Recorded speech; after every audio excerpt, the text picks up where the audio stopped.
Sinong mag-aakala na sa Game 6 ng Commissioner's Cup Finals, makukuha na ng SMB ang kampyonato, gayong sa buong laro ay naghahabol sila sa Magnolia Hotshots. Sadyang bilog talaga ang bola na anything can happen lalo na't nagpabaya ka, na may oras pa. Gusto pa sana ng Kamanokan na magkaroon ng Game 7 kaso na come from behind sila sa San Miguel.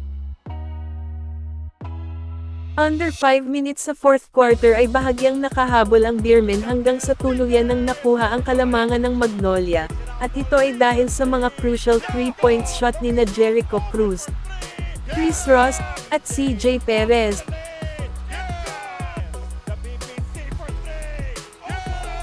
Kung kaya tuluyan ang nakuha nila ang Game 6. Special ang pagkapanalo ng San Miguel dahil natapat ito sa araw ng mga puso, at bukod pa nito, ito ang ika-29 na kampyonato sa loob ng 44 na nasa finals ang SMB.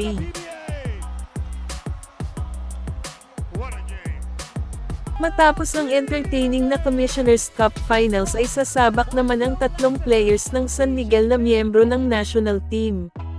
Si Jericho Cruz na hindi pa man natapos ang PBA Finals ay pinapunta na siya ng Guam para makasabay na sa practice ng Team Guam. Pero gusto ni Jericho na mag-champion muna ang SMB para masaya siya sa kanyang pag-alis ng bansa.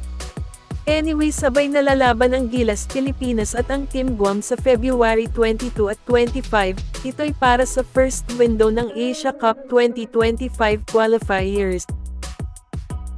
Si Junmar at CJ naman ay hindi muna pinag-practice ni Coach Tim para makapagpahinga. Si Abay ay uuwi muna sa Cebu para bisitahin ang pamilya at mama niya.